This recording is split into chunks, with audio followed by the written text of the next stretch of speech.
Welcome, racers and fans, to the Racers News Network Live, presented by Straight Line Performance and Automotive and Scotty Wheels Racing. Your hosts, Chris and Pete, bring you the latest news and interviews in the world of sportsman drag racing, including bracket racing, association races, outlaw, and no-time events. We are live every Monday night at 7 p.m. Eastern Standard Time. Take it away, boys. Are you looking for comprehensive solutions for your performance and automotive needs? Straight Line Performance and Automotive is a full-service auto repair shop specializing in race car fabrication, electrical design, chassis setup, and alignment.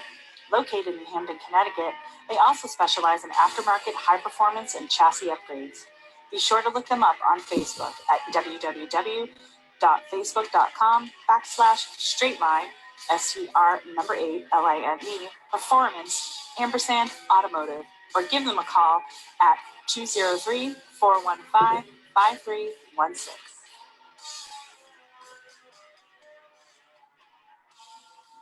Hey, good evening, everybody. Welcome to another great edition of Racers News Network Live.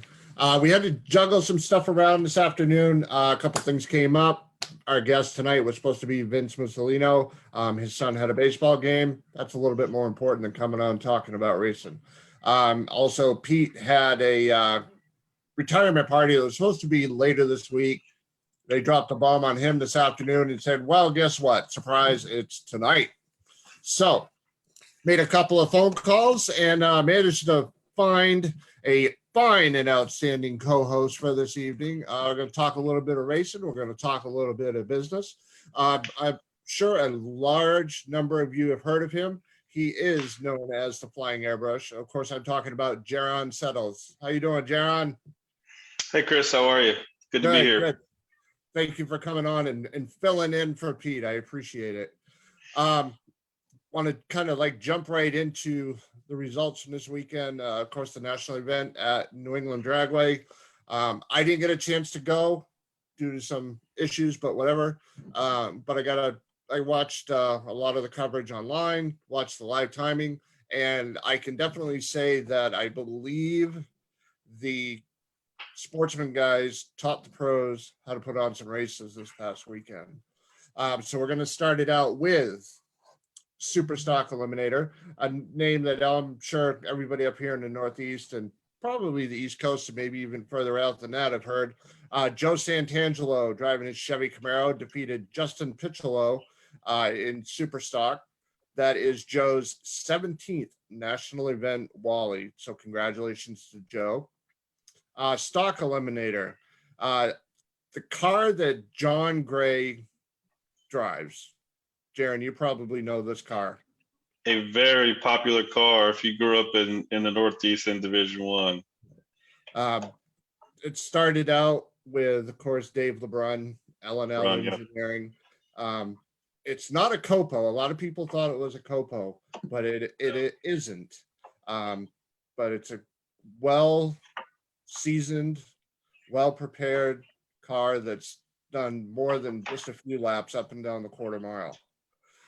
He took on John Shaw in a Plymouth Fury and took out John Gray, defeated John Shaw. John wins his second national event Wally. And like I said, I grew up watching that car when it was in the blue and silver livery, back when I was a teenager. And it was pretty cool to see, one of Dave LeBrun's original cars out there getting it done. Yeah, I definitely remember that car a lot because I remember there was two of them. I guess I'm not sure if it was him and his brother or who, but I remember he years ago, like late 80s, early 90s, he had a ramp truck. They had the one LeBrun engineering Camaro in the ramp truck and one in the trailer. And so that, those cars have a lot of history. I'm not sure where the second one ended up or if it's still around or not, but I was, the car in its current state, it's just beautiful. And it just makes the car even nicer to find out that it was, that old historic car from Connecticut, I believe. Yep.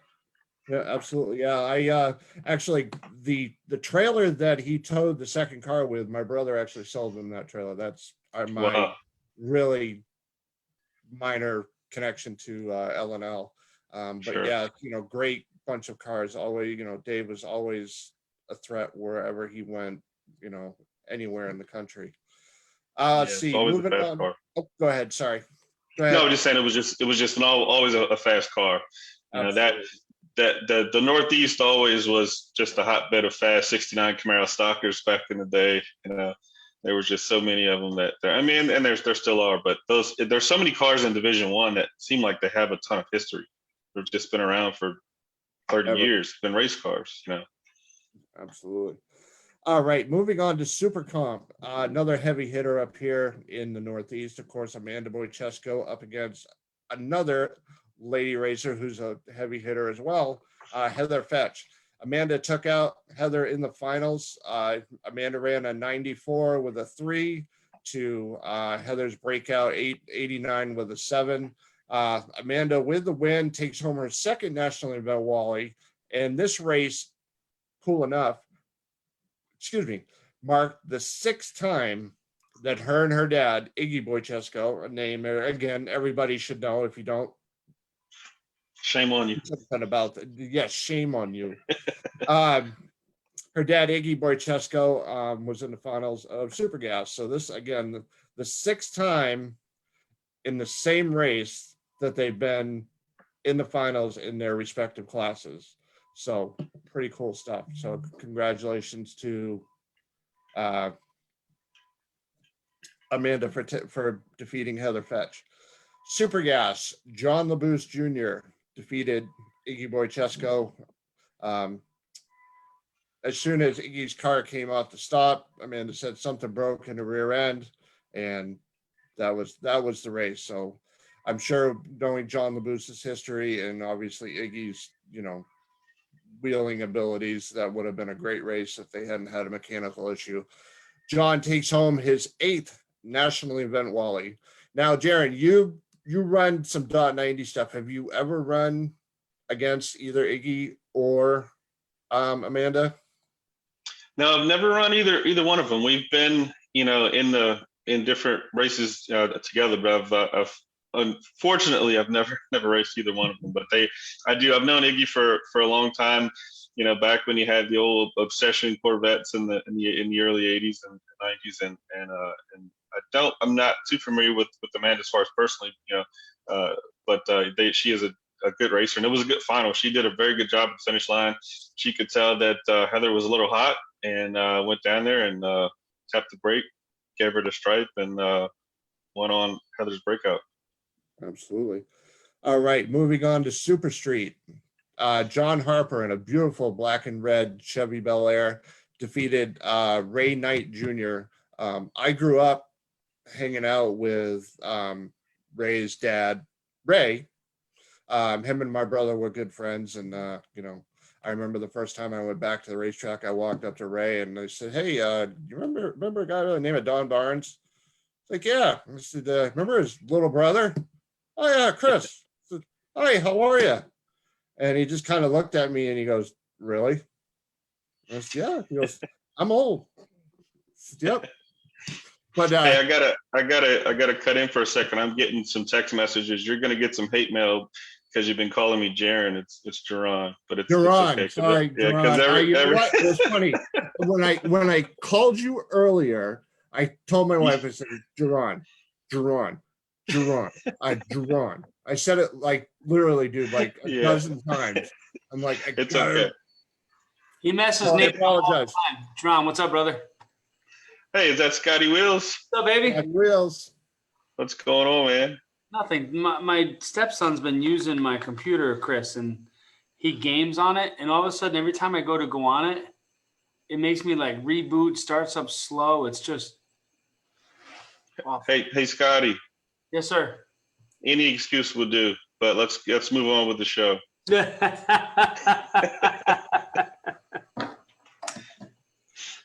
Oh my goodness! So what we got? I'm the custom painter, and I wasn't late. I mean, what's going on here? Yeah, well, I work for a living, so Well, that I don't. So you got me there. Pete's car came out fantastic, by the way. Did you guys talk about that at all? Not yet, but we got other stuff to take care of before we start bragging about how good Pete's car looks. We got race results. See, Yeah, I got some no See, time grudge race results too. if and how about we not no time listen to that? But anyhow, back to what Chris was saying. I'm just kidding with you. Thank Back to you, what Chris. Huron. We'll give the no time guys a little bit of no time later. But Yeah, we'll give the fast guys some time later. All right, let's Yeah, talk about let's talk about the boring stuff first. All right, thank you, Huron. Not a problem. Not a problem. Huron. I didn't want you getting hate mail. But go ahead. Oh no, that's From my you don't know throngs of fans. You don't know the grammatical errors that fly around this stupid Yeah, show. no, it's fine. It's fine. No. All right. So last but not least, Top Dragster presented by Vortex Superchargers. Local guy right from Brentwood, New Hampshire, Nick Maloney defeated the one and only, also known as K Money, Kyle Coltrera. Kyle was dead on the tree all weekend. I think he had one light that was out of the double O's. But in the final, Kyle went 002 red to hand the win over to Nick Maloney. But the cool part is at least Nick wins his first national event Wally. So again, it was a great weekend of racing. Sportsman guys were on it. Very quickly for the pro side of things, top fuel was Billy Torrance. Funny car with his 153rd win was John Force. Pro stock, Aaron Stanfield. And that is all the winners from this past weekend. All right, Scotty, go ahead. Say it. Well, we had a no time race this weekend. Doc Z's race was at Lebanon Valley Dragway. Jerron, just remember that these guys go faster on a little small tire than all these big tire cars do that run Top Dragster. So let's put it where the real is. I wouldn't say that, but I got you. I'll give you to you. Because our Top Dragster goes 380s, but go ahead. So Manny Bojinga on a 275 goes 360, goes 960, 60 foot, 360s at 200. That's impressive. On a 275, no bars. No, look, I'm a drag racing fan. I gotta give you some crap. You got to give me crap. Well, Pete's not here to give it to me, so you got to give it to me. And that's it's not like normally you say you got big shoes to fill with Pete Gunn, but with Pete Gunn you say you got. No, it is. Size 4 kids. Yeah, you got a Build-A-Bear outfit to try and fill. You know what I mean? It's not like So I'm here for you, bud. At Doxy's race, they actually handed out an NHRA Wally. The NHRA, because they were up in the Northeast, gave a no time Wally that they were racing for, and there was I think 16 cars. The 2 cars I was tuning went to the semis, and the 2 cars that my buddy Paul Albina was tuning went to the semis. So we both had a winner and a loser. So one of each of our cars in the finals, and then they got rained out. So they chopped up the money, and they're going to run for the Wally at the October race. What track were you guys at? Lebanon Valley. Oh, okay. Gotcha. So, it was good. It's a smaller event, but it wasn't like my event that I had a couple weeks ago. But it was good. It was a good time. So, track was good, and you had to have been there. I'm sorry. Go ahead. That's the last time I'll butt in until the next time. Okay. I mean, John, what do you drive, a dragster? Yes, sir. Because they run. I mean, I know that if you talk to people like Freddie Perkins, they tell you they drive themselves. It doesn't take any talent. So. Well, I mean, I could agree there. You don't have to really drive it, but you got to know what to do at the finish line. And if anyone's followed my racing for this year, I don't know what to do at the finish line. So I guess I should probably shut up. Pete told me that he had an issue at the finish line this weekend. Did we talk about that? We haven't talked about. I haven't talked to Pete about racing. About his racing. I knew that I saw the picture he posted Sunday morning home with his dog. So I was like, well, I guess he didn't do very climbing well. On top of him. Yeah, it's like, well, if you're home already, then I probably shouldn't ask you how the race went. Well, yeah, I mean, I'd like to hear him talk about it, but he was talking about how the with the Holly and the fuel injection system, how consistent the car really was. I Even believe the words he used was, "I drove like a kid with a pedal cart." oh, okay. Not sure how that relates, but okay. But sounds bad. I mean, I know that, he couldn't reach the pedals if he was in a pedal car, but, so I'm not sure how he equated the two together. He's got wood blocks on his pedals now. So I got you. That's what it is. So look, everybody gives. I don't want to take over the show here, but I'm gonna take over the show. So everybody gives Scotty a hard time for his racing. So I want to delve into what you do here for a second.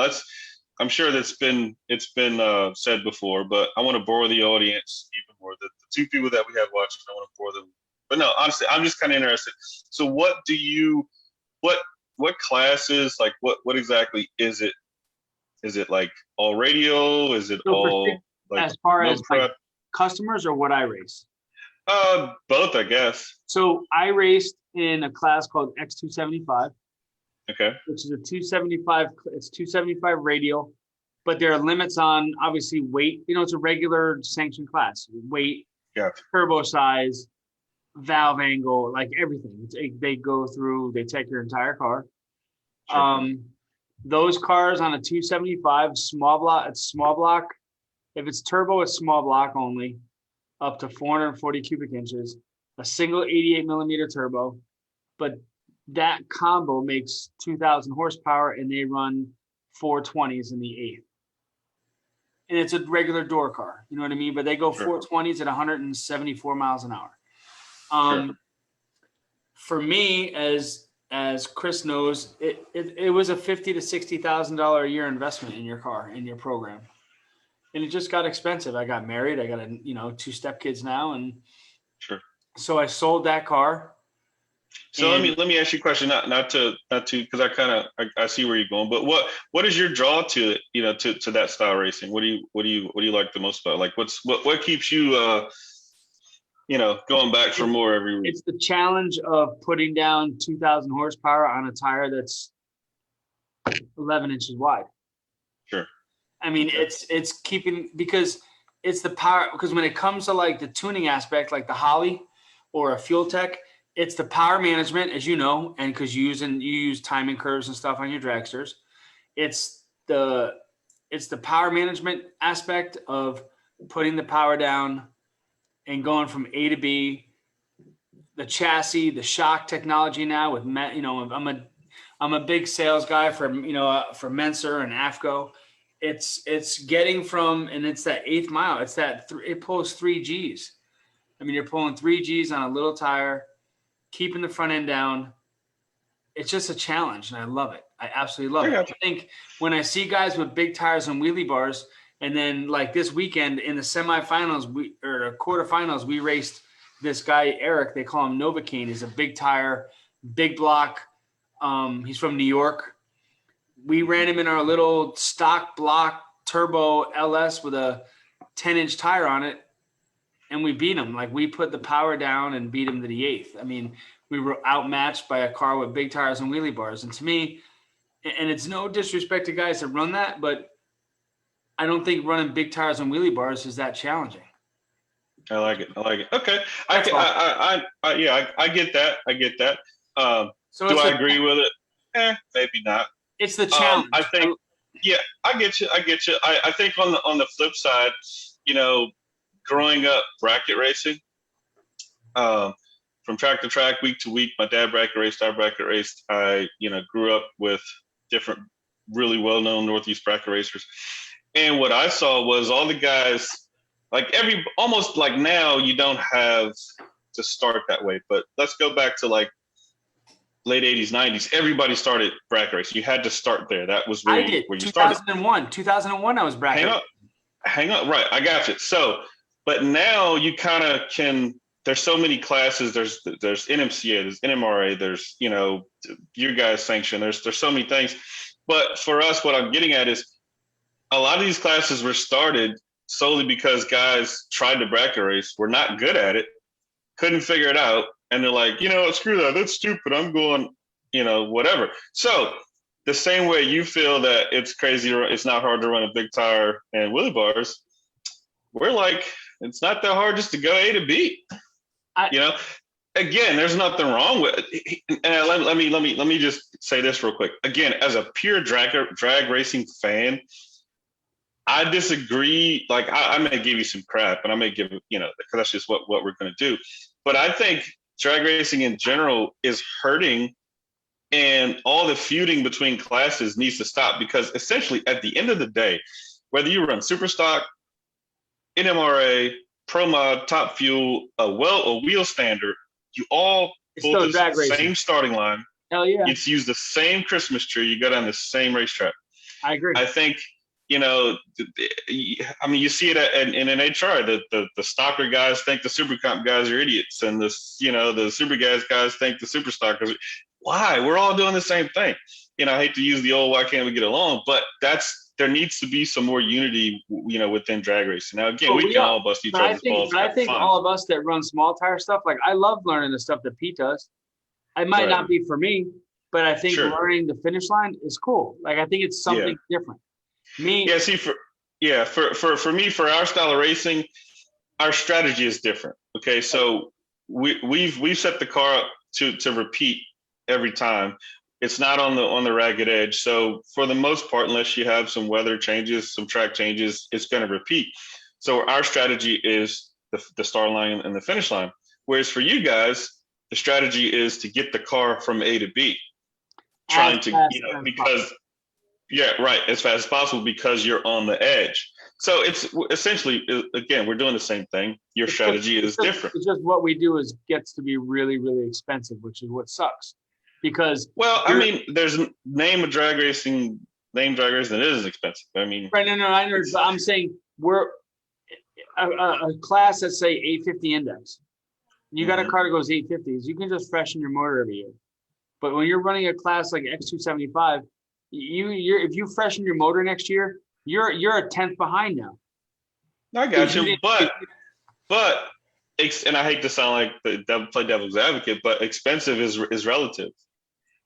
Because a guy that has a 12-second Nova that tows it with a pickup truck and an open trailer may think his racing is expensive. You know what I mean? John Force thinks his racing is expensive. But that guy with a 12-second car isn't running a class like X275, where it's going to cost. You're missing my point. When I'm saying it's relative, it's relative because it's all in what you can afford to do. If you can afford to spend $100,000 in your motor every year, then it's not expensive. It still is. If you can't afford to spend $3 million to run pro stock, then it's expensive. That's what I'm saying. I get what you're saying, but again, if you keep doing it, then you can afford it. So how expensive is it? Yeah, I went to it because I had a car that ran, say, 10.0s, 950s, and it just got boring. To me, from what I wanted for my adrenaline rush, it was just boring. And I just wanted to run. I wanted to go faster, and that's when I made the change. No, hey, I definitely can agree with that. I'm actively seeking a top alcohol dragster ride myself because I want to go fast. I want to go fast. So, so I get that. It's just all what your pocket will allow you to do. Yeah, for sure. On one of the, I know once go ahead. I'm sorry, Chris. Go ahead. I didn't mean to take over the show. Oh no, you're good, dude. Don't worry. On one of the pro stock pages, they were talking earlier today about what is, the golden circle to save pro stock. And somebody brought up crate motors. Now, obviously, most people's heads explode in the world of drag racing when they hear those two words. Up here in the Northeast, crate motors saved late model circle track racing. Yeah, crate motors have saved a lot of circle track racing. Yeah. Yeah. So do you think, I know you guys are going to have you may have the same opinion. What do you think about throwing crate motors into the world of pro stock? I say no, but that comes from a purist standpoint. Okay, I've been over the last year or so compiling a bunch of pictures that I'm gonna kind of figure out how to post here one day. But you hear all the bashing about Pro Stock. Oh, it's only a Camaro show. Well, Pro Stock has always been only a whatever popular car it is. Yeah. The problem is social media has put it in your face, okay? And it's allowed everybody's opinions to, I believe, dilute and hurt, a lot of classes, especially Pro Stock. It's like, I think, I'm not sure if you guys were talking about it, but there was so much talk about, oh, well, there's a low car count with the pros at Epping. Well, why are we talking about that? And the reason I say that is, if you look at the next two races, they're already full. There are already more cars entered. There were already more cars entered before Epping. We know where Epping is logistically, so there's no problem to be fixed. This is a one race deal. Pro Stock, I believe, could some things get better? I don't know. Does it need fixing? Does it? I don't know. And the reason I say I don't know is because you get all these people that really don't even go to NHRA races. They watch it on TV. Well, a top view car is boring on TV. If you've stood at the 1,000-foot mark and or anywhere at the track for that matter and watched a current NHRA Pro Stock car make a pass, it's exciting. I mean, you're talking banging gears at 8,000 RPM, whatever, 500 inches, no power adder. It doesn't get any better. The problem is I feel like TV obviously, does nothing for drag racing. Our sport is a senses sport. It's a smell, it's a sound, it's a feel. TV doesn't do it. So I believe, I'm not saying TV is what has killed Pro Stock or hurt Pro Stock. I think Pro Stock, honestly, has probably hurt itself with cost. That's why they tried the whole leasing program. They tried, where you don't have to have a Mopar motor, whatever. I think the cost is what ran out. If you look at the old days of Pro Stock in the 80s, a guy like Scotty on his budget now could run Pro Stock. Well, now it's impossible. You need basically 200 grand a race almost, basically. So cost, trying to find that extra horsepower. Everybody loved the old Bob Glidden, Warren Johnson days, but that's the root of it. Those guys worked every day trying to find horsepower, and you couldn't compete with them if you weren't in the engine shop doing the same thing. So, and that's that trickle down effect, or we've got all these engine builders now, Elite, and Heiner and KB. They're right now trying to find horsepower. And they've been doing that for years, and they've drove the cost of being able to compete and the level, to where it's like a guy that might have thought about it is not going to think about it anymore. The other thing that people don't realize about all the classes, there's too many choices, or not too many, because I don't want to sound negative, but there are more choices for your money now. And so, like, if you let's go back to 89, right? Well, if you got a guy like, let's just say Gary Klopshaw. He used to have the Fuelish Pleasure funny cars, right? Well, somebody like him, he ran funny car out of his own pocket.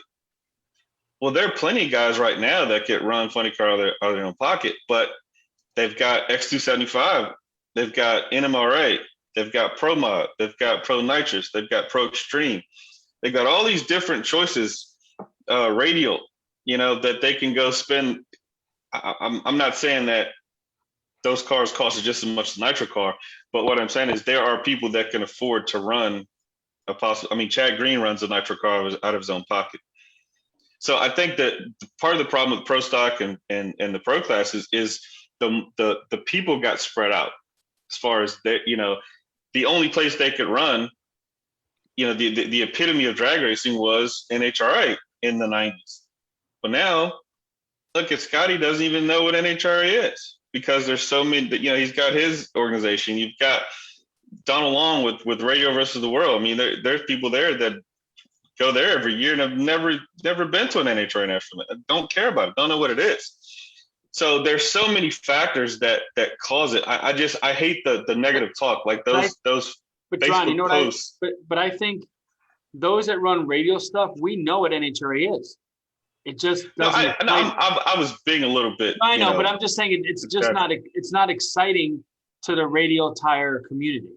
I get that, but what I'm saying is in 1991 there was no radial tire class. So a guy that had like what I'm saying is if you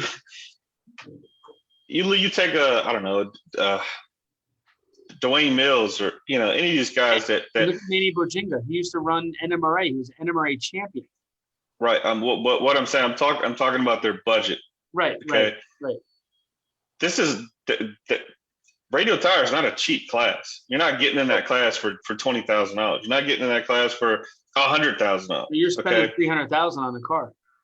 Right. So what I'm saying is that same guy that's running that now, 20 years ago or 30 years ago, would run NHRA. Right. Because that was all there was. Right. So I don't think there's anything to be fixed. Everybody always wants to fix something. I don't think there is a fix. Another perfect example is Northeast, the Northeast area, with IHRA back in the 90s was a hotbed for Pro Mod. Every IHRA national event. Yeah, Northeast Pro Mod. Yep. Well, yeah, but even before that, when Pro Mod was a strictly IHRA thing, right? There were 45 to 50 Pro Mod cars trying to qualify, right? Well, toward the end in the 2000s, they had all these different sanctions they could go run, all these Chitlin circuit races, ADRL, and then PDRA, and so it's spread out. NHRA added Pro Mod. So it's back in 1995 when there were 45 Pro Mods, it was the only place they could run. Again, it's so that's what it is. If you look at Top Sportsman, like there, I remember back in 2012, 11, something like that. In one weekend, there were 5 Top Sportsman races, all within like 1,000 miles, and none of them had a good car count because it was too spread out. So, like I said, it just goes to there's more choices for people to be able to race. So I don't think there is anything to fix with Pro Stock or those classes. Crate motor is not it, in my opinion. I would want to see that. I don't think anything needs to be changed other than to maybe try and figure out how to make it a little more affordable. And what I mean, when I say affordable, I don't mean like you should be able to get in it for 10 grand. Pro Stock is still should be elite, should be, placed, to be able to kind of flex your muscle. Okay. So it shouldn't be like affordable to me and you, but it should be a little more affordable for the guy who's thinking about it to say, all right, I can compete with Greg Anderson. I can compete with Erica Enders. But as of right now, unless you buy one of their motors, you can't. But what's their draw? Because I think a lot of the new people that I see going into that, if they're thinking about doing the Pro Stock thing, they're drawn to Pro Mod. It seems Pro Mod's more popular than the whole Pro Stock. Well, is there really I think, people try to say, well, it's the power adders because everybody's into power adders nowadays. And maybe that's it. I don't know. I know there's no street car you can buy with a Pro Charger on it, so, and that's what's kind of taken over NHRA Pro Mod. So, I'm not sure what the draw is for the younger crowd.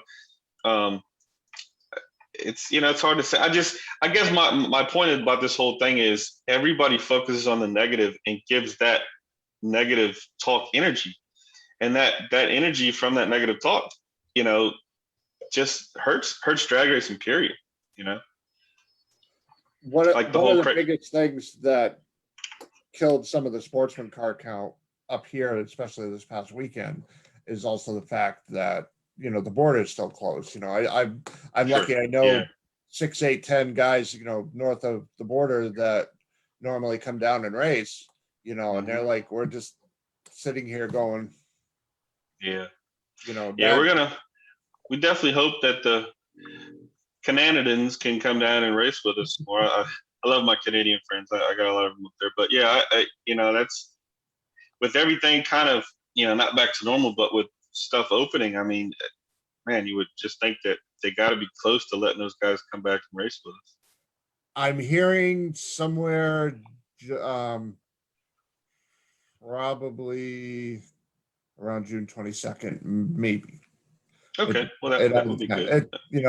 We had Candy Mitten she's up in New Brunswick on last week, and she said it all depends. She said right now they're kind of seeing a little bit of a spike in cases, and where everything up there is, provinces, there's however Sure. many different provinces up there. It all depends on that too.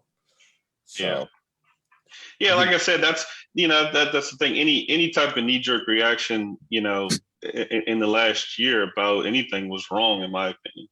Because again, it's not normal times. It's not normal circumstances. Amen to that. So coming into the new year with, again, things are a little bit normal, one of the biggest things we hear about is the tracks took a hit last year. Sure, absolutely, yeah. Every track, doesn't matter what kind of racing, took a hit. How do you see the recovery especially with your traveling? You get to see a lot more than most of us do. Do you see it coming back a little bit more this year so far? Yeah, I definitely have seen that. There's a lot of the tracks that decided not to open last year, for the rest of the year are back open. So that's good news, because they can see a decent future this year. But it's going to be slow. It's going to take time. I mean, the Seattle divisional and the Sonoma, actually, I'm sorry, the Seattle National was canceled because they're still kind of iffy on fans. Or I think it could have been a title rights issue, but I know Sonoma, we normally have a double divisional there, and that got canceled because they still can't have fans at the divisional. So there's still a little bit more work to do. But like I say, we just got to kind of wait it out. One thing that I was talking about the other day is this time last year, we were like smack dab in the middle of it, and everybody's like, "Oh God, woe is me!" Just terrible. There's nothing. We can't go racing. We can't do this. And man, look, it's a year's gone by already. So you just got to be patient. Time, it's going to take some time, but you got to borrow some patience from the old custom painter here and just kind of wait it out. Because I feel like the year flew by. I mean, it's already summer of 2021, and it seems like we were just, last summer trying to figure out what's going to happen. Are we going to shut down, or all the stuff or whatever? And it's like, all right, we're coming out of it. I know everybody was kind of looking forward to being out of it in January 1, but that didn't happen. But look, we're already 6 months in, and things are happening. Sorry about that. Right. So your job, your profession, you are a custom painter. How did you get into doing that? I mean, was it just were you into art as a kid and it just kind of blossomed from there, or? Well, I was stripping to try to put myself through nursing school. No, I'm just kidding.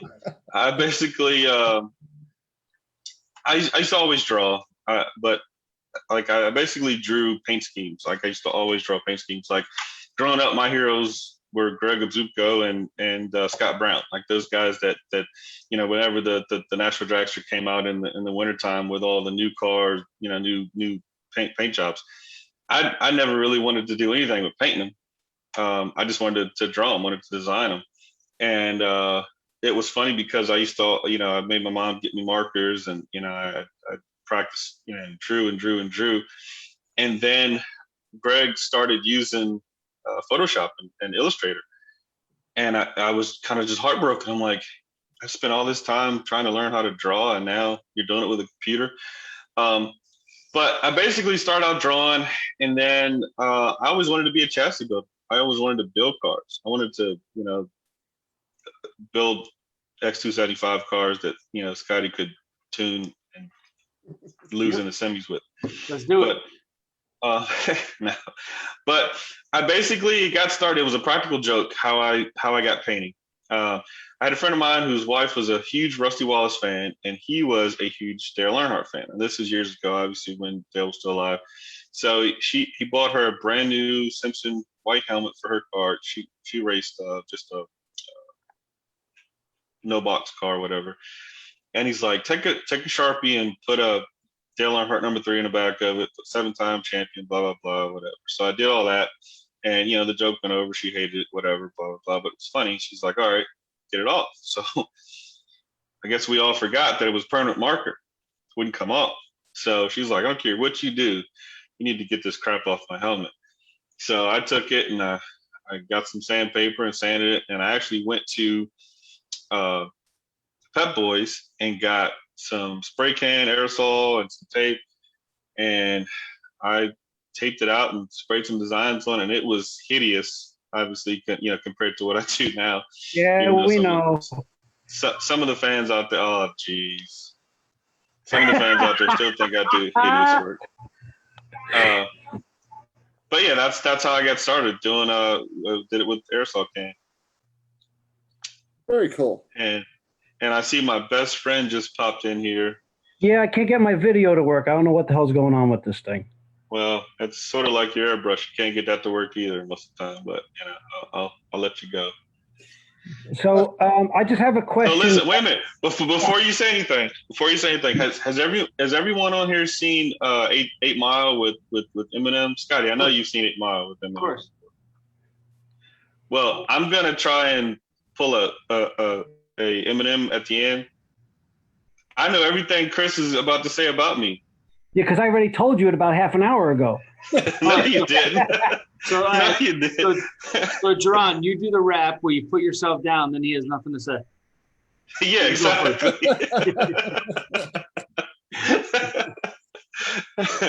Yes, I do have a short, fat friend who lost first round at New England in a fake. You know what I mean? Hey! Don't be making fun of me. Yes, he does make fun of people. Yes, he does make fun of people in wheelchairs. He does that too. Exactly. Yeah, that's what I'm saying. But it's okay. So go ahead, Chris. Let's hear your questions. So I just wanted to know, does anybody know how a toggle switch works? There it is. Oh my God. You're lucky this is a family show. Not for nothing, but you know what? One thing I do want to get out there, and people do ask about and all the time, and they look at us like me and Jerron. We break chops on Facebook constantly, and we always look like mortal enemies, but it's on purpose. And most people don't know that we actually are friends, and we talk a lot. And it's just the fact it's fun camaraderie, but we love making it look bad on Facebook. Yeah. Me and Chris's dad is like my second dad. So yeah, we're definitely absolutely good. I love Tommy D. I mean, it's a family show. I can't say what Tommy D said about Chris, but it's just I'm his favorite son. Don't worry.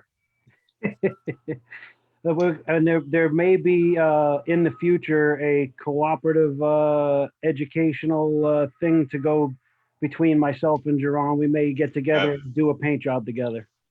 I think we're gonna do it. We're definitely gonna try. We're gonna try our best. I think we got a better chance of teaching Scotty how to drive the finish line.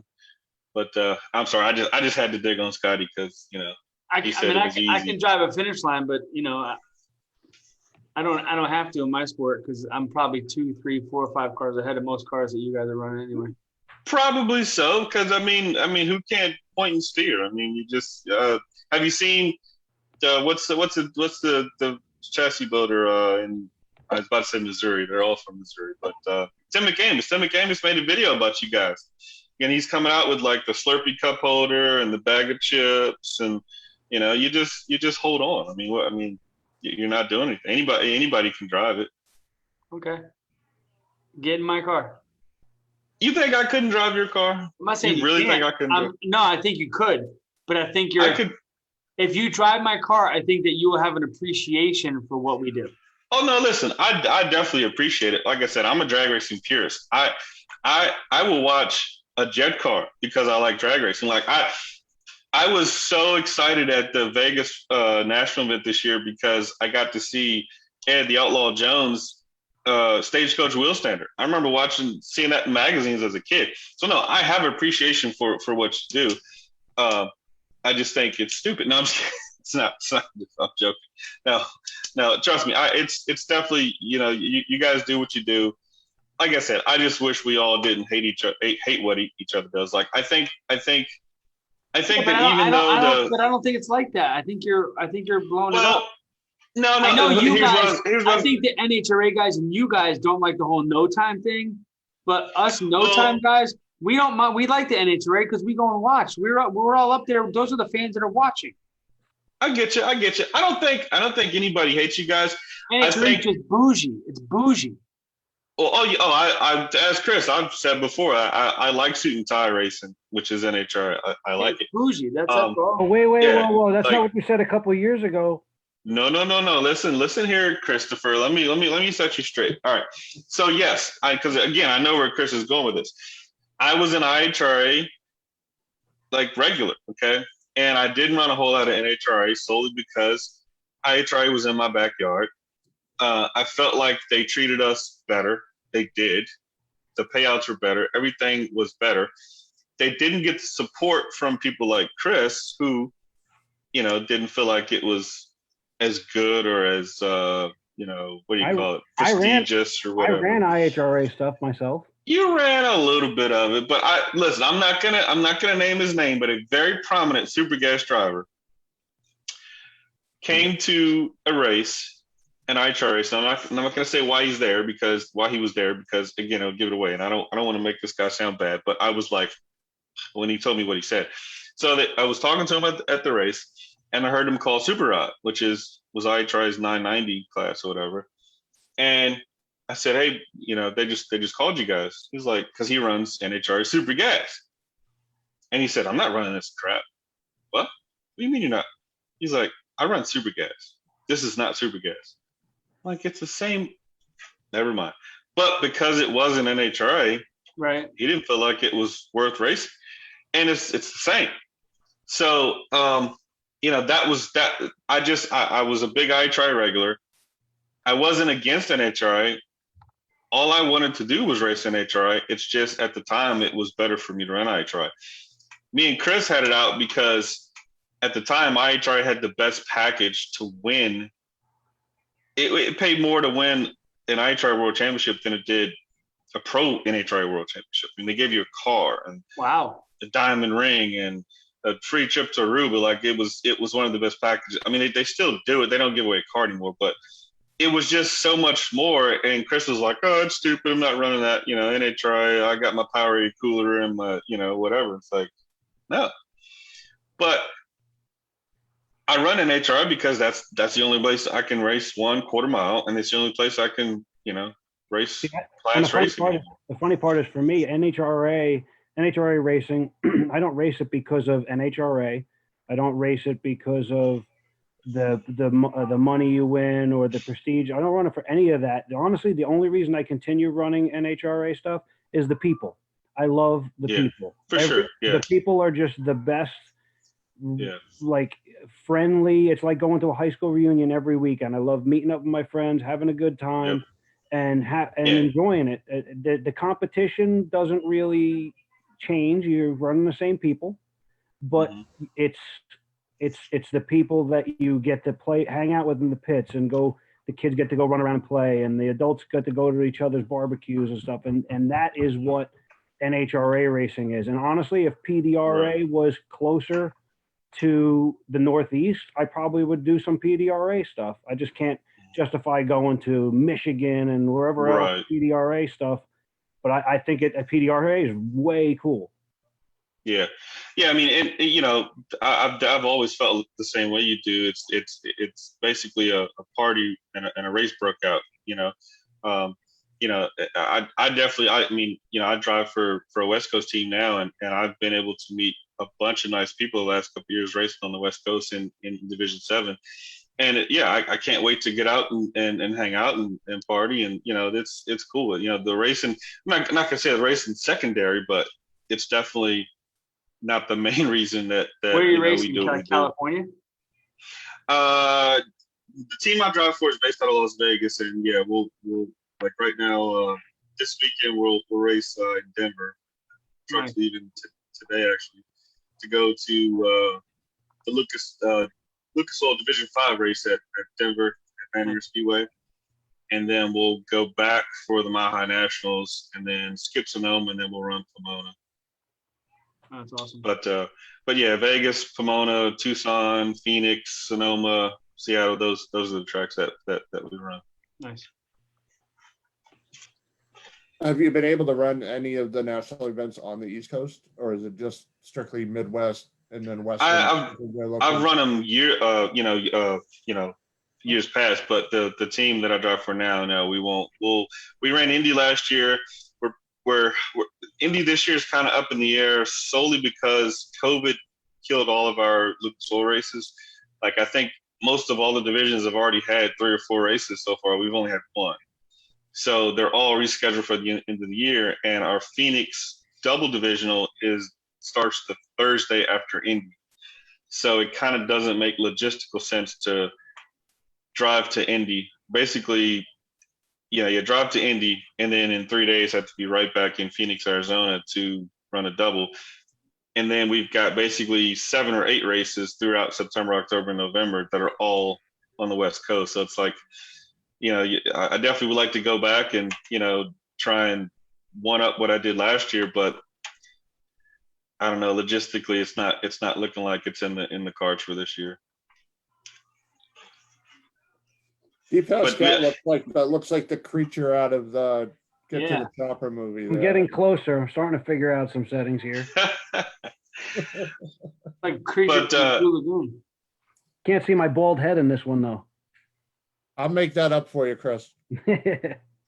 I can't talk. Me and Chris are the same barber, but it's we had talked about running some East Coast stuff. Like if we were looking at back during the winter, if things didn't change for the West Coast COVID wise, we had talked about maybe bringing the rig back east and leaving it and running some East Coast nationals. But then when everything kind of started to ease its way back open, like we've only run 2 races. Well, I've only run 2 races. The team was in Fallon last weekend at a national open and in Sacramento the week before at a national open. But we run the 1 national in at Las Vegas and 1 Lucas race at Las Vegas. And then, like I said, we'll go this weekend to Denver. I'll fly out Thursday morning. And then we'll leave the rig in Denver. It'd be nice to run the whole Western swing because that's always been a dream of mine. But again, logistics, diesel fuel, it doesn't make sense. Denver to Sonoma is a 22-hour drive one way. Wow. And Denver back to Vegas is only 14, and then from Vegas to Pomona is only 4, whereas it'd be 22 from Denver to Sonoma, and then I think 14 or 15 to Pomona. So it just doesn't make sense to do that. So we'll skip the Sonoma race. Well, it's like you said about Indy, you're going from one end of the country to the other. Yep. And then if we do any type of good again, you'd be leaving out Monday morning, hightailing it in 3 days to be in Phoenix Thursday morning, so it's just, do you want to do that for one race?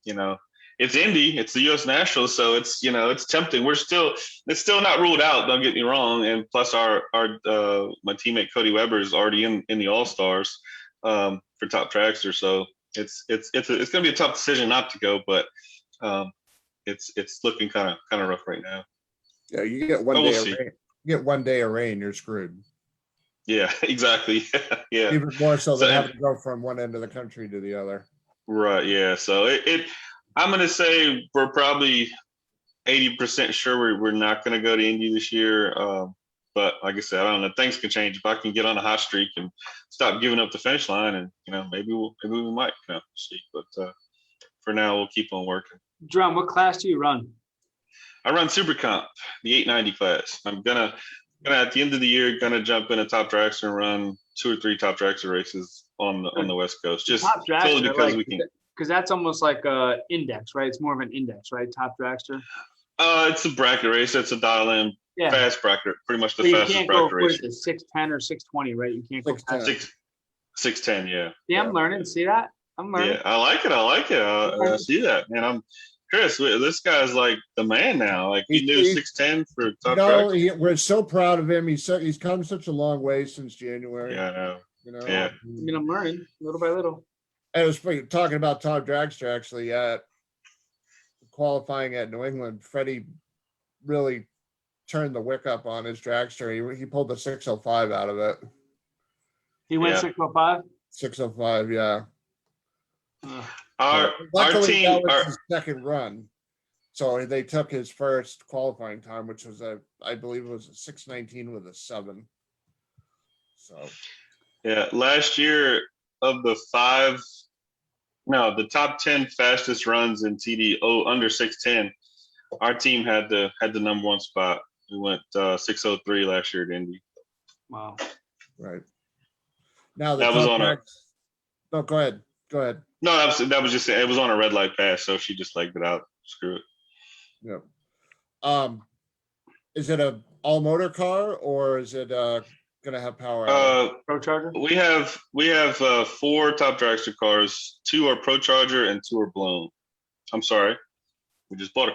We have 5 top dragster cars. 2 are Pro Charger, 2 are blown, and 1 is nitrous. Which one do you like better? The Pro Charger cars. Pro Those are Charger. badass. They are.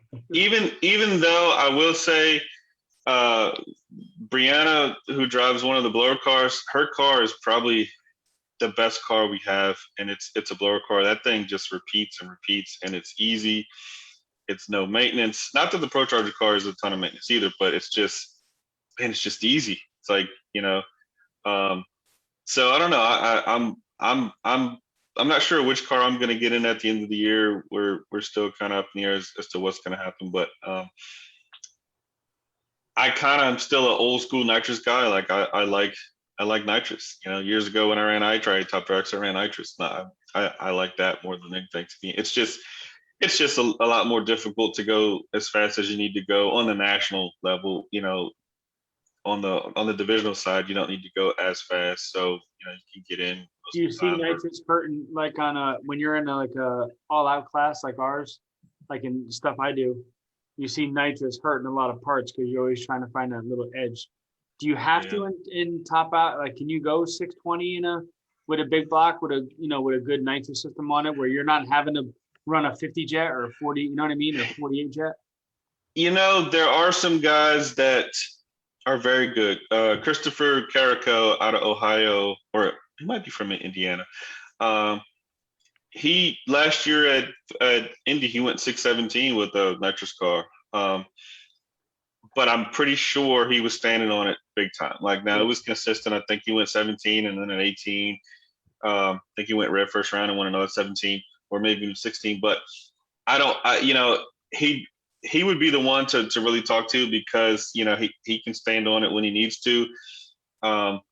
But the thing is, there just aren't that many left anymore. I know last year at Indy, Indy is always just ridiculous for top dragster. One of our cars was kind of down on power. We had made some pulley changes. We're like, we think we can go mid 20, so we're gonna wait, go to be like the last pair up, try to get some, let the temperature cool down, try to get a hold of some cool air. And so I said, I'm going to go up and watch the first few pair, just kind of gauge what's going on.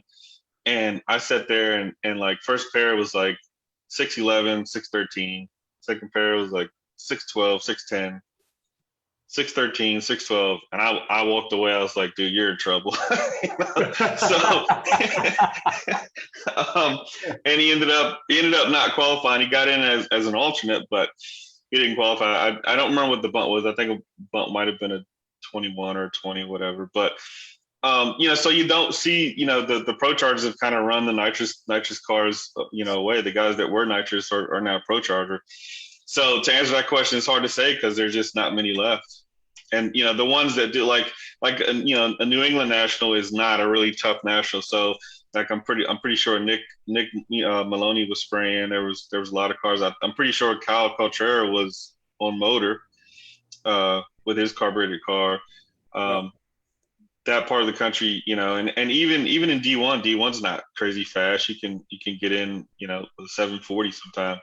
But I know out west and Division III are the biggest. Those guys are nuts, and that's where Christopher runs. So I want to say he's probably one of the only nitrous cars left. Hey, Jerron, I'd like to. Sure. What, just out of curiosity, we've talked billions of times. I've never actually asked you, what is the fastest you've ever gone down a quarter mile? I went 6 in Chuck Miller's car, 691, I believe, at 191. And my fastest 8th mile, I've been a 4:39. What about you, Scott? So far, my fastest I've ever been is 5007 at 146. Chris, and he said I couldn't drive his car. And that's time out. And that's with hand control and no legs. No, I know. Hey, it's impressive. I did, that's cool. But my old car that I did not drive went 443 at 167 now, Chris, I race on a 275 no bars door car, 3,150 pounds. So do you race off with like the yellow bullet type of stuff? Yes, sir. So you run with like Ron Rhodes and yeah. I always wanted to go through that stuff. Oh, you race with Ron Rhodes, so you actually lose a lot then. Yeah, he beat me in the finals twice a couple years ago. Twice in the finals. I'm just kidding with you because Ron's a tough guy. I know Budds Creek, Maryland International Raceway. Budds Creek used to have. They may still even have it. I'm not home anymore. Import versus domestic. No, they would have on their Midnight Madness one night of the month. They would have X275, and Ron would come down there. Yeah, he doesn't have it anymore. Yeah. Yeah, Ron would come down and pretty much just run through the field every month. It's impressive, like just the stuff that Ron has done, and you guys know, you see it. Even the speeds of these cars that you see that are going these heads-up classes with the technology as far as turbo technology and shock technology, converter technology. These guys now with lockups, these guys are absolutely flying. Yeah. No, technology is definitely, just phenomenal now. The if you just look at racing head technology, trickle down technology, the heads that are on dragsters now, not the SR20s, but like profilers, that's late 90s pro stock technology, that's on bracket cars now. So yeah, the technology has definitely stepped up and helped everyone, whether it's 275 or converters. Just converter technology has just leaps and bounds in the last 10 years. It's bad when you can have like a Liberty, or whatever, but you've got like converter cars, or you've got like turbo 400s that are almost as efficient. You know what I mean? Well, here's the thing. I grew up clutch. My dad was always stick car, just clutch. I could drive a clutch car before I could drive an automatic car, if that makes sense. Yep. So I've always had a soft spot for clutch cars, and I get this argument all the time that pro mods are faster with clutches and this and that. And here's my argument: when KB Racing and Elite put a converter in their cars, then you can tell me a converter is faster than a clutch. The reason that nitrous cars and all those cars run faster with a converter is because they have so much horsepower that they're not using. When you have to use every single horsepower, a clutch will always be faster. But the NHRA Pro mods, a lot of them don't run clutches. Again, they have horsepower that they're not using. Okay. That's in pro stock, if you've maximized every single piece of equipment on your car with a converter, you put a clutch in it and do the same, you're gonna go faster. Absolutely. And I'm not saying that because I know that for a fact. I'm saying that because what's physics? Greg Anderson and KB Racing would have put a converter in their car by now if that's the case. Right. They don't have to run it. They don't have to run a clutch car. Right. And there was a mountain motor, IHRA mountain motor team that tried a converter years ago, and I don't think they qualified once. Never even got close, and they ended up putting a clutch in the car and ended up winning a championship a few years later. So but again, it's technology is definitely just outrageous. I know toggle switch technology is down. that technology it's not come a long way. No. Yeah, it's up, it's down, it's up, it's down. You never know which way it's gonna go. It's Chris is the only guy I know that cares that everybody's like, let's make sure our converter's good. Let's make sure we got good tires, whatever. Chris is like, no, I want to make sure I can load the car easily. So let's put a toggle switch for the reverse button. Well, I mean, typically speaking, when you're backing the car up and I see everybody, backing up with a pro brake, they put their finger on the wheel and I see them turning the steering wheel and then they're letting go of the button, moving it again, so I can go. I just want to put the car in reverse and back up. And the only way you could do that is with a toggle switch. Now that's not true. That's not true, because Jerry Langley's car, who I drove for a good amount of years, won the President's Cup Nationals with it, had a button on the dash that you just held down and you backed it up just as easily as your toggle switch. So are you saying that you're not capable of operating a toggle switch, only buttons? Yes. So the backstory behind that, in case nobody does know, Jerron needed one Indy last year, needed to borrow a car. So I put him in my dragster down in Virginia Motorsports Park last year. And Jerron had a technical thing come back when he backed the car up. He put the stage light out, was stayed in pre-stage, cleared the car out, put it in first gear, but he had never turned the switch off. And the car was basically locked on the trans brake, couldn't stage the car and wound up losing stupidly. But I can never let him live that down. But absolutely, no, I get it. See, the way I stage, if I didn't stage the way I stage, it never would have happened. But I don't back all the way through both bulbs. I back up and turn both bulbs on, and then barely bump out of the stage bulb. Which is the same way I do. Right. Okay. Yeah. So I cleared it out, and I'm like, all right, let's go. And they were in low, and I'm like, all right, let's start bumping. Oh, she's not bumping. Let me. Oh, these brakes are really, really good. What? Okay, wait a minute. My foot's off the brake now. What's going on? I'm like, all right, it's in first. It's in first. What? Give it some gas. What the? Oh, the transmission's broke. Jeez, are you serious? And then when the split second, I'm like, oh no, the freaking toggle switch. I flipped the switch and they flipped the red light on me. And it's like, oh, you gotta be kidding me. So yeah. Of all the ways to win, there's always another one. I mean, of all the ways to lose, there's always another one. All of you guys who race could write a book on how to lose. I could write an encyclopedia. Yeah. My father's favorite excuse is the light turned on before we let go of the button.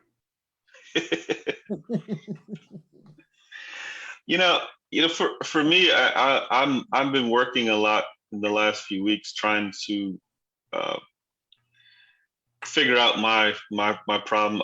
I am the tree is my strong point. If I show you my logbook, I've been 00. I've made 16 runs this year, and I've been 00 like 14 of them, but still can't turn the wind light on because I keep giving it back. So I've made a conscious decision to do some things differently here the rest of the year. But it's always something. I know I've talked to racers and it's happened to me. It's like, as soon as you fix that problem, then you'll miss the tree and you start thinking about the tree. Now you can't hit the tree again. And it's like, no matter what, you go through these stages of. Anybody else ever notice that when everything is wrong, you as a driver become so much more overcompensating that more people that I know of win when they have the worst problems going on. Cars not running right, everything's not running right, and they just decide that I need to really pay attention, and they wind up doing better when everything else is against them. Yeah, for sure. Yeah, I've seen that happen before. Yep, for sure. It's like those days when you have a flat going to the track, and you get there and the car won't, just whatever. It's like everything is going wrong and you end up winning. It's like, what the heck? And then when you have a smooth transition into the race and everything, your first round, you're out of it. Right. All right, guys. So what do you got? Chris, are you going to New York this weekend? No, I'm not. We're not going up to Lebanon. We a couple of years ago, it was really, really hot. And my wife kind of was just like, it just wasn't very pleasurable. She couldn't get out of the motorhome. It was real hot and everything. She was like, I just don't really feel like going back there. And so we decided for Father's Day weekend that my wife, my kids were all going to go camping. So we're going to Delaware camping with the Booker family this weekend. And then I think my next division race is going to be New Media. I'm going to hit the fetch race. What's that? The Harrington race for like 20 grand in July.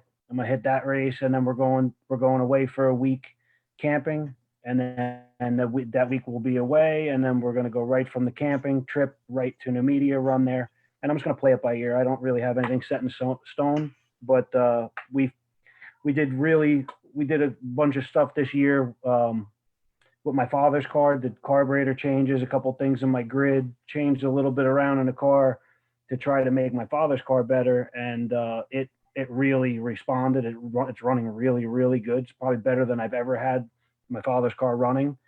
So I'm really excited to run 1090 this year, and I think that I keep my head on straight, and I drive reasonably, and I think I should be able to do real well. So I'm gonna definitely concentrate some time on my 1090 program this year.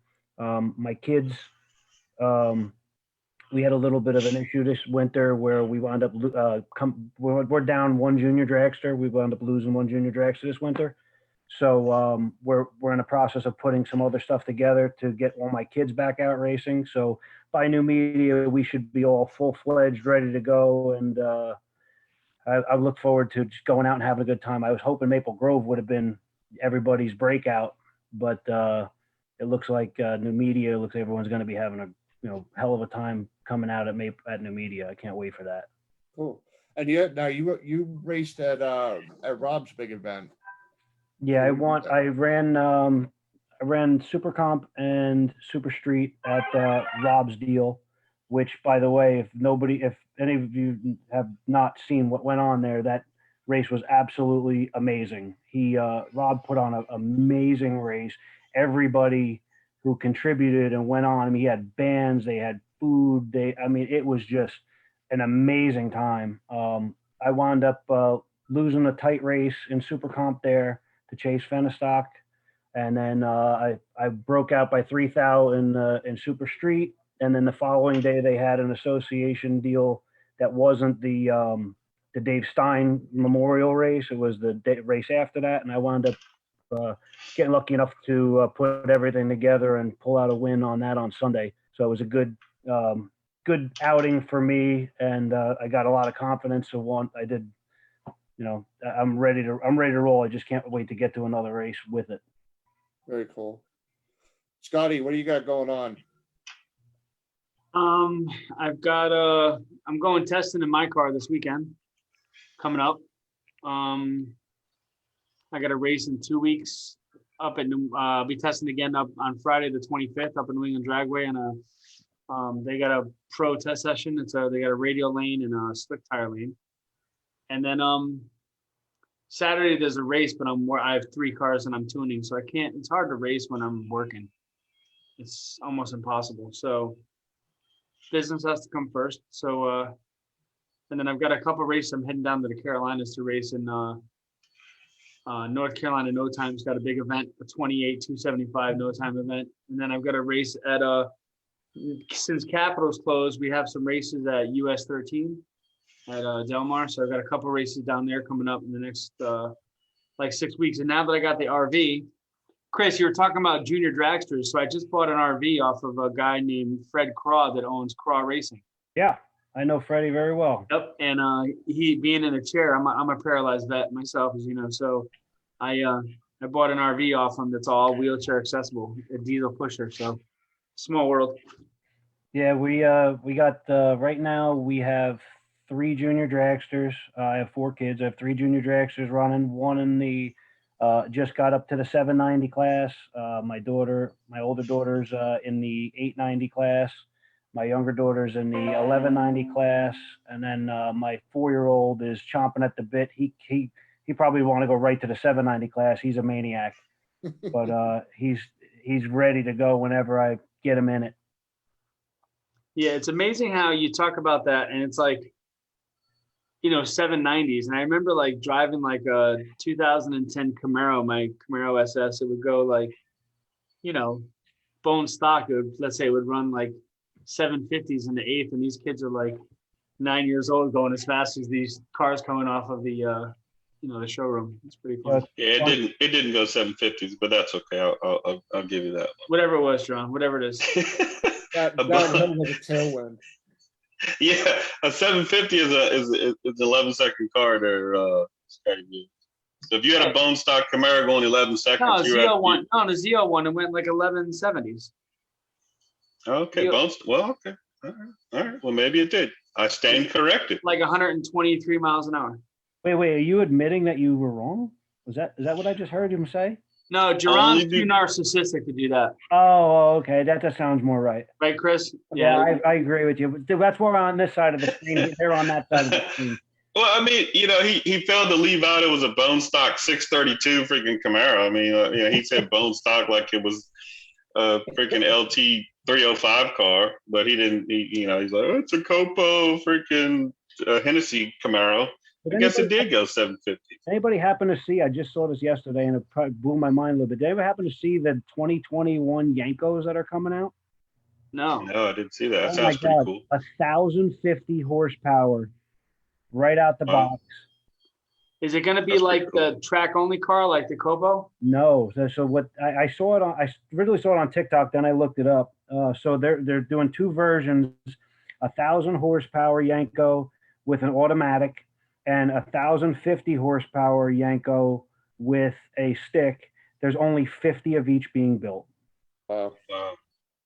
I'm guessing that maybe like to compete with the Hellcat stuff, Red Eye things, maybe possibly, or the Demon. Right. Yeah. 1,000 horse is going to be closer to Demon category. Yeah. Yeah, that's pretty cool. Hopefully, there won't be a whole lot of teenagers behind the wheel of one of those. Not at 117,000 or whatever the hell it is. Yeah, right. Exactly. Hey, we all know stupider things have happened. Hey, so how many listeners did we have tonight, or watchers? Or I know we had Chris and Scotty, but that was pretty much about it, wasn't it? Like 4. That's what I figured. Well, we're gonna try to make Scotty a little more excited here lately. I'm always excited. I'm gonna go ahead and announce who we got some people coming up in a couple weeks. Well, next week we're gonna have Mike Miranda. I know Scotty knows him. Yep. He's gonna be on hanging out with us. When is he coming on? Wait, when's he coming on? Next Monday. Well, that's good because that'll be a week before his race, so that's good. Yep. So, thank you to Geron and his legwork. I can't do legwork. We've got. Well, I can a little bit. That's pretty good. That's pretty good, Scotty. I like that. A pretty cool list of guests. Joining us June 28th, Mike. Is it Bonner? Boehner. Mike Boehner. Mike Boehner is a well-known Division 7 super gas racer who has one of the most popular cars in all of sportsman racing. Basically, you painted it, right? No, I did not paint it, but it's a '68 Camaro. No, he tunes it. He tunes it or drives it. It's got to be something. What do you do, John? I don't do anything with it. It's a Jerry Haas built '68 Camaro they run super gas with, and I have affectionately named this car Debo because it is a bully of a race car. I won't get into too much of what he's done because I'll let him say it, but he pretty much went to Phoenix last year and won everything. And he's a multi-time division champion in super gas, and just a heck of a nice guy, and got a pretty cool story to tell. So we're gonna get him on here and let him talk to people. Yep. I like the story factors. All right. Yes. July 12th is going to be NHRA's own Joe Costello. You see him on his podcast. You see him on the NHRA broadcast on Fox TV. He's going to be joining us on July 12th. That's exciting. Yeah, Joe's a very good friend of mine, and I reached out to him and I'm like, Joe, nobody ever interviews you. We're going to interview you. So he was like, wow, I like it. What's this we stuff? I am French, and you are not. So you will not be interviewing him. You do not look anything like French. Just saying. But well, Voulez-vous français, right, Jerron? yes, I like French toast, and I like French fries. And if you get too close to me, Chris, I'll French kiss you.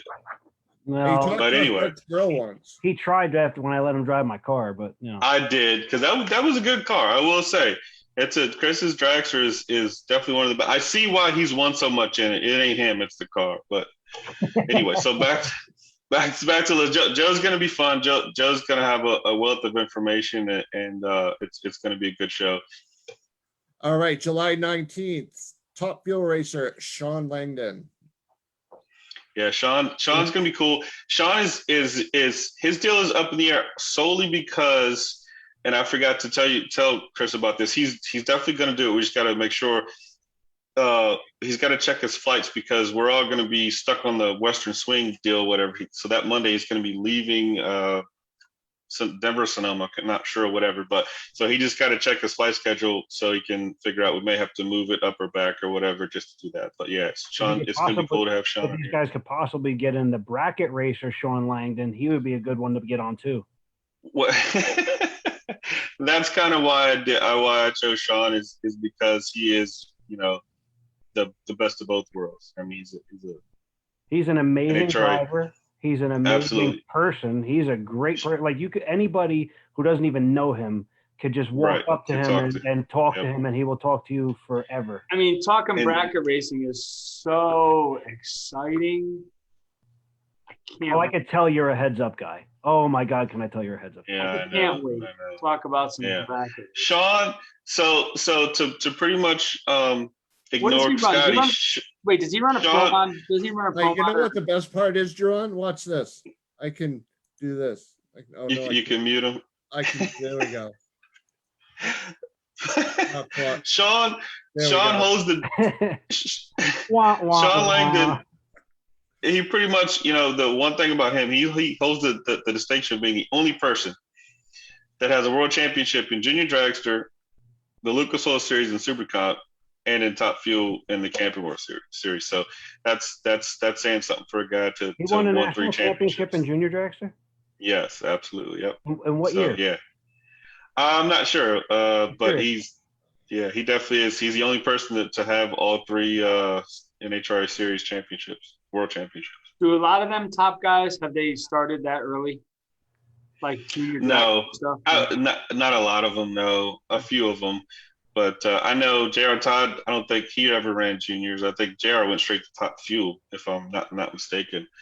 And most of the other guys are a little bit older than the Junior Driver Series. Because Chris, I'm a few years older than Chris, and juniors weren't around when they came about. I was too old to run juniors. So it's juniors actually started. They started the program in 1992.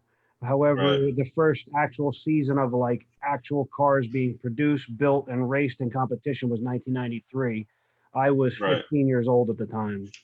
See, I was already a senior in high school, so I was done with. I thought you were a lot older. I thought you were older than that. Sorry. I'll be 73 next week. Thank you. But so a lot of the pro guys. I mean, I'm sure there's some.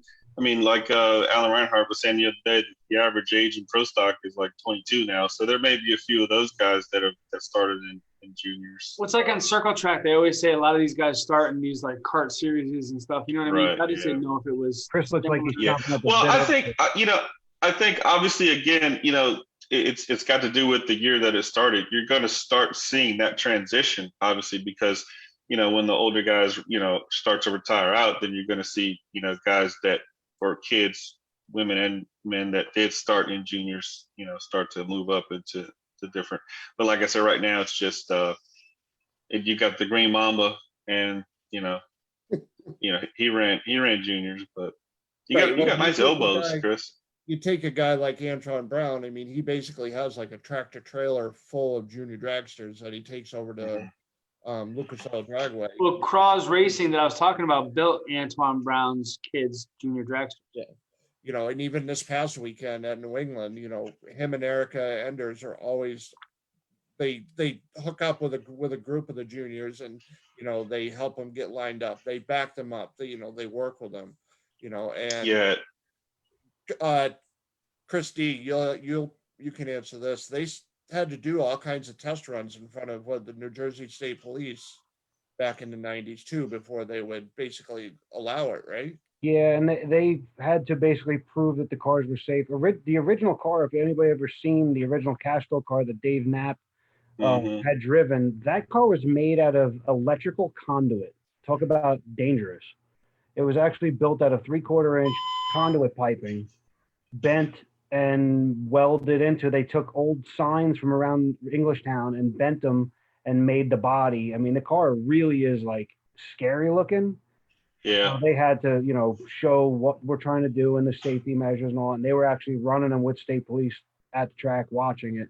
And they started allowing, and NHRA was involved. And I believe it was right before the 1992 national event. I think that's when they did that. Right. Yeah, because I remember going up there to watch, and they had, I think, 4 of them that ran exhibition runs at the Summer Nationals at Englishtown. And if anybody happens to know who's the first person in junior dragsters to win Englishtown, the home of junior dragsters, and the first person to actually win the national event in junior dragsters, the first year it ever competed in competition, James Antoinette. Yep, I was thinking about him. Yep, could have been my own choice. Yeah. All right, July 26th. All right, we'll see. It's going to be Steve Johnson. Pro stock motorcycle standout, longtime competitor, one of the few that never left Suzuki's side, and definitely an exciting guy and somebody who's been on a tear this year. He was in the finals at the 4 Wide in Vegas and had a very good chance of winning that race and had some issues and lost that race, but then rebounded and won the 4 Wides at Charlotte. So Steve's on the way back, and it should be exciting to talk to him also. And then we're working on some other stuff throughout the rest of the year. I think the only thing we missed was Craig Sullivan.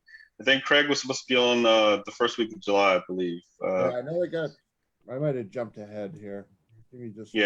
No worries, because I know he's going to race at Tulsa, I believe, and ADR. Yeah, July 5th. Yeah, and he's going to run an ADRL race, so we're going to catch him on the way home from the ADRL race. He's pretty excited, and he's getting ready to debut a brand new car. And if anybody knows him, he's got the Superbird, the barn find Superbird, the Richard Petty deal Pro Mod car. And the car, I've seen his new car, and it's gonna be wild. It's pretty nuts. So I think he's gonna reveal that on here or either the day before. So it'll be pretty cool. Awesome. Well, like I said, we got a lot of cool stuff coming up. Gerard's actually going to be joining us for most of those as his schedule allows. Where in the world is Gerard Settle? I can tell you my schedule for the next 2 months. This weekend I'll be in Denver for the Lucas race. I leave the Lucas race on Sunday, flying to Las Vegas. I will be there for a week. And then I go home on June 26th. I'll be there until July 6th. Then I come back to Florida. I'll be here for 2 weeks, and then I go to Denver for the Mile Highs. And then I'm going to come back to Florida after the Mile Highs, fly back to Pomona, run Pomona, then back to Florida, and then home hopefully around my birthday in August. And as a show of hands, everybody paying attention, as a show of hands, how many people are married? And how many people's wives would understand of never being home? I have the best wife most amazing on the world. Wife ever. I can't believe she had not shot him, killed him, or had somebody do it. Well, what I left out was when I fly out of here, I'm in Orlando or Lakeland, Florida right now. When I fly out of here Thursday morning, I'm flying to Denver. My wife is then flying into Denver on Friday. I'm going to run the Lucas Oil race with her help. Hopefully I can stand in the winner circle and present her with a little mini Wally. Then we are leaving Sunday morning We're going to Vegas, and I'm taking her for her birthday. Her birthday is June 24th. So we're going to spend the week in Vegas. And Did you say June 24th? June 24th. Me too. That's your birthday? Well, cool. You guys will celebrate the birthday. I knew there was something about you that was cool. Mine so was I would Saturday. be. Was it really? June All right. 12th. Well, we'll get back to that. We're talking about me and Chris right now. Yeah. Happy birthday, Scotty. It's not always all about you, Scotty. Yeah. No, I'm just saying it's a lot of Geminis around here. That's all. She's actually they're not Geminis, Scotty. Oh, we're Oh, Cancer. not? Yeah, Oh. no, they're Cancer. Oh man. Exactly. So no. So roll on up out of here. I'm out. That was that for all the people out there. That was me and Scotty are cool. That was a handicap joke, but it's only a joke. It was a Don't handicap send me joke. hate. Yeah. So anyhow, I'm gonna pretty much spend every dime I've made throughout this year on her and in Vegas for a week. We're staying at the Venetian. She said she's always wanted to stay there, so we're staying at the Venetian. And yeah, we're gonna have a good time there. And then hopefully I can get my son. I haven't seen my son in a while either, so we're gonna get him in a Was few he weeks. graduating college about now, right? Yeah, he's.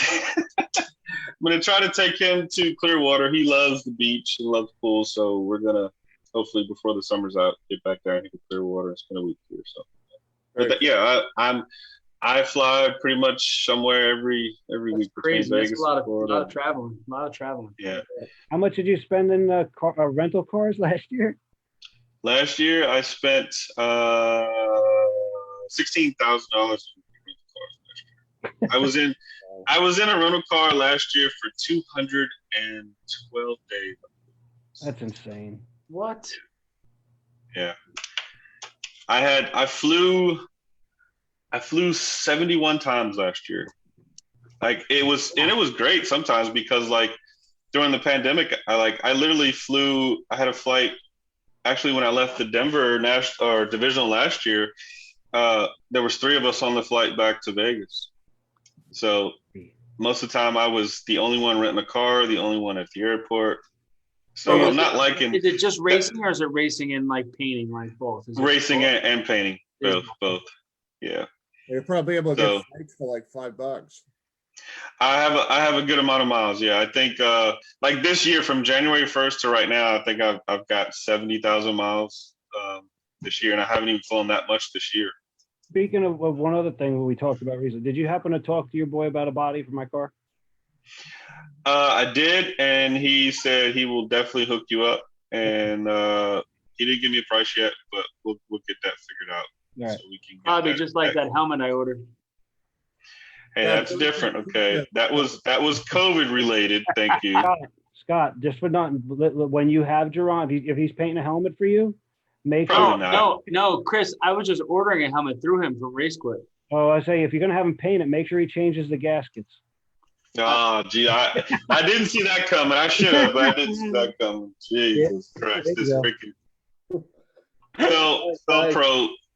Felpro should Felpro should pay Chris for gaskets because he's a gasket guy.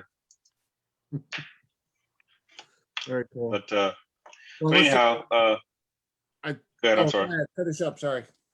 No, I'm good. I was just gonna dog Chris and Scotty some more. I kind of put both of them in the same boat, you know. Hey, The And Titanic. sink it. No, I'm just kidding. Yeah, He looks better than me on screen though. Chris definitely looks better than me on screen. It looks like he's like laying down like, in his bed or something. Like yeah, like what the heck, Chris? Are you serious? I quite literally am laying down in my bed. Look, I was just chilling out, laying in bed with my laptop because I figured I don't have to worry about it. I don't have a goddamn camera working. Well, we can tell what you're doing. Like I just like to say to all the people out there, Chris is like the most unprofessional like person I've ever met. Like you're laying in your bed, like what the? Oh, jeez. Show your butt. see. I'm blind. You gotta love Christy Pascal. You gotta love those Jersey guys with 42 syllables and vowels in their last name. We could blame Rob Keister for this one, I guess. So. Yeah, he actually said to me, he messaged me, he says, hey, I hear Jerron's going to be on Racers News Network tonight. And I'm like, oh, really? Let me figure this out. And I hope Rob's watching because I was just about to like really like talk good about Rob because Rob's a good guy. Rob's the greatest. Like I Let me tell really you wanted to attend his race. As far as You the know, person who runs a race, there's Yeah. not one person out there that gives a crap more than Rob. Yeah. There's not I one will say single that. Yeah, person. he definitely is the man. But since he got you on me, I'm gonna crap on him a little bit in his old reverse throttle stop. I think that's the dumbest thing. Now me and Scotty agree on this. We got Chris Garrison on here, then he's gonna ream you on that one. Yeah. Okay. Well, darn. All right, that's fine. I don't know Chris Garrison a whole lot, and he'll probably beat me when he races me. But yeah, I still here's why I think it's dumb. Okay, or not dumb. Here's why I don't agree with this. Nothing is dumb that anyone does. I'll agree with you. I just feel like we're already slowing the cars down, right? So you don't get the big hit, you don't get the launch, which they might. Okay, but I at least want to go really fast at the finish line. Like I wear my safety equipment because I might need it. Like they could start taking their stuff off at half track. I mean, what's Keister go like 63 mile 990s at 63 or something like that? Like, come on. Wait, what are they talking about? Leaving hard, but then having a throttle stop at the end? Yeah. So basically, Garrison and trust me, Garrison is a great racer. I would never say anything bad about him. He's the man. Like I don't want to see him in the other lane. But basically what they do is they leave the start line flat out and then they go down and they use the 3 and 4 timers. I'm not sure which timers, maybe the 1 and 2, just the way they have it set. Ours come on at like 0.2, theirs come on at like 14 seconds into the run or something. So the only thing that I see different is that my favorite part of the track is that 330. That off the trans brake to 330, like that 2.9 Gs that it pulls. There's 2 people that I've ever seen that were able to turn a stop top end and bottom end in the same race round to round. John Bruzo did it once. Bruzo, yep, Bruzo. and Jeff McMillan in Super Street. In the same pass, though? In the same pass or no? Yeah, same pass. One round, he'll go, like one round, John Bruzo went 890 at 172. Next round, he went 890 at 127. Yeah. Okay. All right. So I have somebody on the phone that feels that he needs to defend himself. It's probably Chris. It's Chris Garrison. No, it's got to be Rob Keister. I bet you it's Rob. Go ahead, maybe Rob. it's Pete because he says he has shoes that are bigger than somebody who's in 4th grade.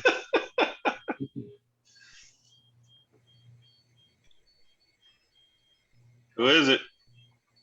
Can't hear you. All right, hang on a sec. I'm gonna move you. All right, try it now.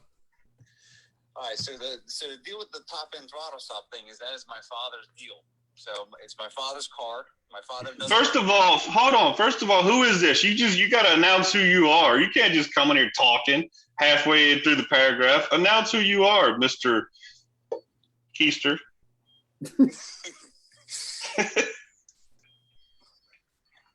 I figured Chris would have did that, as a guest, as a guest host for us. So joining us now, the president of the Mid Atlantic .90 Association, and the one who's getting bagged on for having the reverse throttle stop. Please welcome Rob Keister. Hey!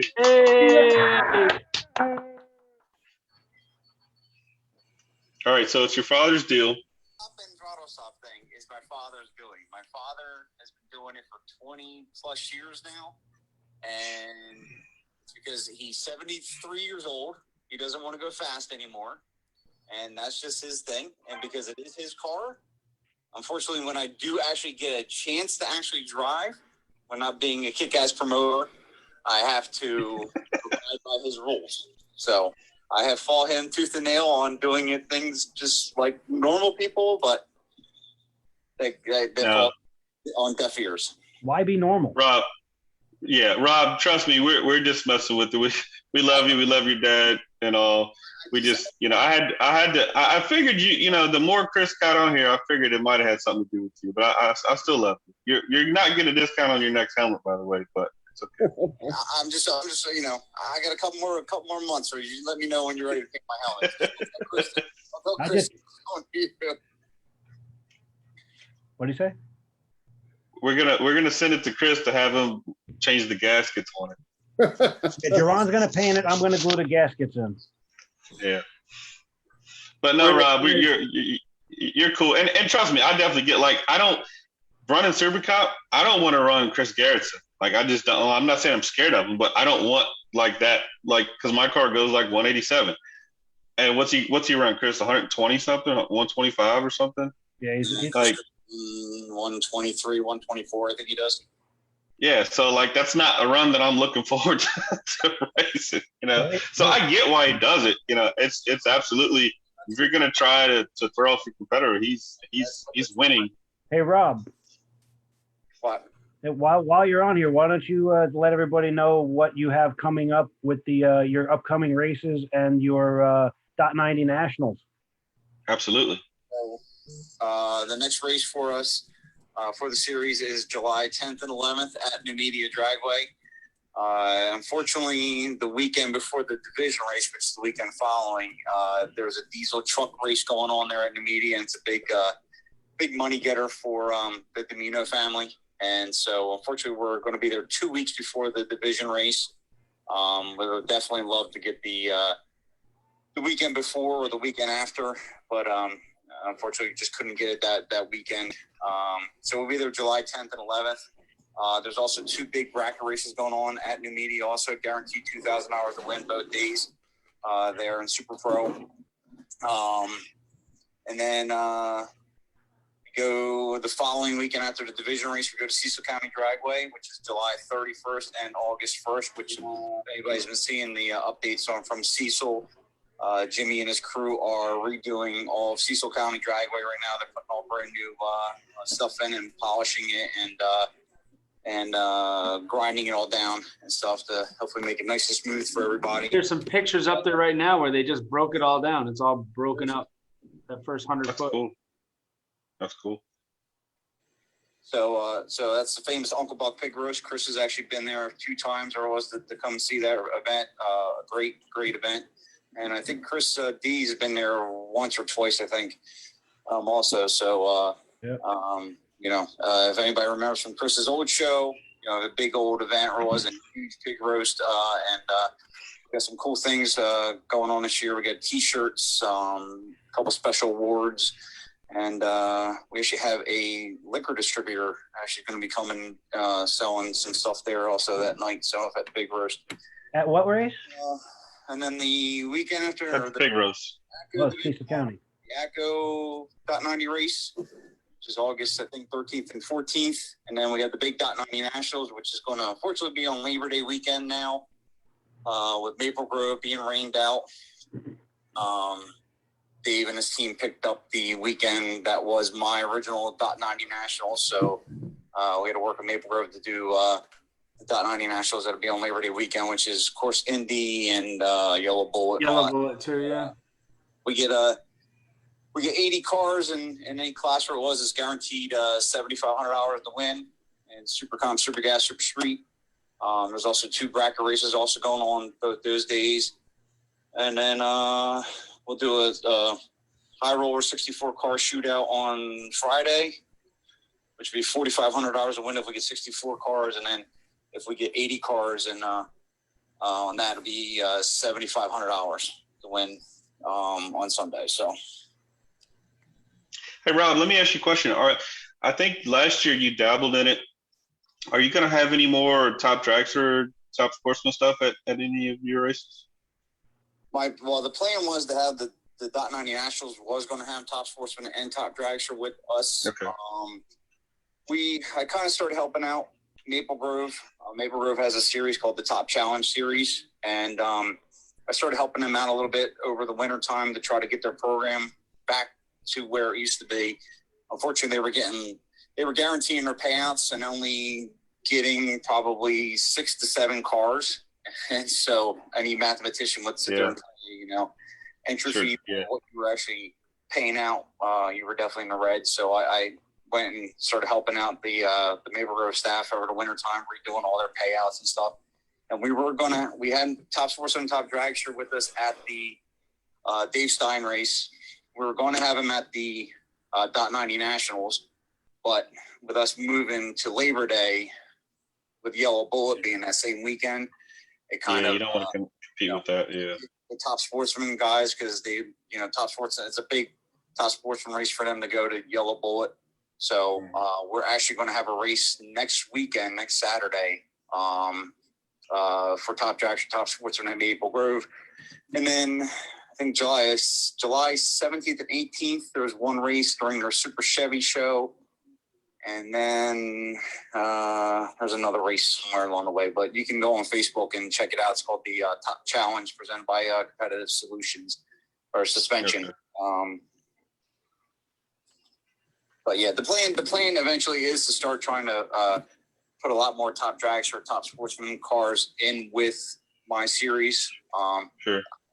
I love Top Dragster and Top Sportsman. I think it's awesome. I think they have some killer cars and stuff. And people have been asking me to start my own series, but if Chris D can tell you was, I'm already strung out as is with three classes. You're throwing three classes with the series. Oh, for sure. Or is just. What you should do, Rob, is maybe you should do some like random pairings with like cards or something to give a little bit more variation. Yeah. As people wanted to kill me on that one, so. Well, the reason I was asking about Top Dragster, Top Sportsman is because we had even thought about, with the Dave Stein race earlier this year, we're like, well, we can go that far if there's Top Dragster, Super Comp, and maybe a race around it, but with it not being anything near us, like for instance, like if right by the national Phoenix event at Maple Grove, John. Right, or something like that. Yeah, if it was something like that around it. So I know, but this year I can't do it this year because, like I told before, they moved our Division 7 races right after Indy, so if we go to Indy, we're hightailing it. But we had thought about, okay, if they're going to have something like that, Maple Grove's the week after Indy, run Indy and just kind of stay on the East Coast for a couple weeks. But and for maybe next year that might be an option. And Rob, is it true that I did see something about it that the Dave Stein Memorial Race is coming back in 2022? Yes, yeah. Our plan is to have the Dave Stein race again next year, and I can't divulge any information right now. But if you thought this year was big, next year is going to be even bigger. Awesome. Cool. That's good. Glad to hear it. So Very our cool. plan is to eventually make that event, and I kind of divulge a little bit is that we're probably going to marry the Dave Stein race and the .90 Nationals together to form one big .90 Great idea. probably next year. Talking possibly, I'm still in talks with Jeff and all them about next year but we could possibly see 3 $10,000 races in a row for Super Comp Friday, Saturday, Sunday. That'd be cool. Wow. Yeah, I've been dying to see someone take, and Rob is the man to do this, somebody to take the big dollar bracket racing style and bring it to .90 racing. And I think Rob is the perfect guy to do that. And I think with any small support from anybody to get that moving, even if it's just logistics of helping Rob out, if anybody can do something like that and wants to see that happen, everybody should get involved because I jumped in. I was painting a car that night and I called Rob one night and I'm like, hey, I want to be involved. I want to put money in. I want to do something. I want to help. So I threw something in it just for his 2 races this year. But I think the way he's doing it and the way it's going to go. And I think he's going to have a very good following. And if anybody's going to do it, it's going to be Rob. Absolutely. Yeah, I agree. I definitely hope it turns out better than ever. And like I said, I'd love to run them one day. Just logistically, not in the cars right now. I'll take the switch out. If you take the switch out, I will run whatever race Rob has. But Jerron will be attest to this. That sometimes it's very hard to sometimes with the .90 guys to get them to, even NHRA guys to follow. NHRA did a huge Sportsman Spectacular thing, 5,000 to win. Races it was, and the support was mediocre, if that. At best. People keep on telling me, they pull me aside after the Dave Stein race, or like things are a lot different than they were back in those days, and stuff like that. But it's a big risk that you do take. I even joke with my dad, just sitting down eating dinner one night, and I said, it's funny how that there was people. We had 84 Supercom cars for a first round on the Saturday $1,000 to win race. And, there was guys that came the following weekend and sat in the rain for 4 days who didn't show up for 10,000. Yeah. So, Exactly. Yeah.